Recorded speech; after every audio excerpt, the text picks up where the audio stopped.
Hello বন্ধুরা, কেমন আছো সবাই? আশা করি সবাই খুব ভালো আছো। তো চলে এলাম একটা নিউ ব্লগ নিয়ে। আর আজকে যাওয়া হবে একটা দাদার বাড়ি, কারণ আজকে বৌদি সাধ খাওয়ানো ছিল। তো বেশি কথা না বাড়িয়ে ম্যাডাম আর আমি বেরিয়ে পড়লাম বাইক নিয়ে।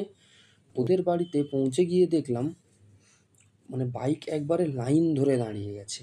তো আমাদের পৌঁছতে একটু দেরি হয়ে গিয়েছিল, তাই ওখানে পৌঁছে গিয়ে দেখলাম অনুষ্ঠান শুরু হয়ে গেছে। আর দাদা আর বৌদি এখানে আমাদেরকে ব্লগ বানাতে দেখে খুব হাসছিল। দাদা এখানে আমাকে জিজ্ঞেস করছিল ব্লগ বানানো হচ্ছে কি না। আর এই অনুষ্ঠানটা কমপ্লিট করে আমি চলে এলাম আরেকটা অনুষ্ঠানে। তো এটা ঠিক কী হচ্ছিল আমার অতটা জানা নেই, তোমরা কেউ জেনে থাকলে কমেন্টে অবশ্যই জানিও বন্ধুরা। কারণ বৌদি এখানে দেখলাম একটা নোড়া নিয়ে মাসির আঁচলে দিয়ে দিল।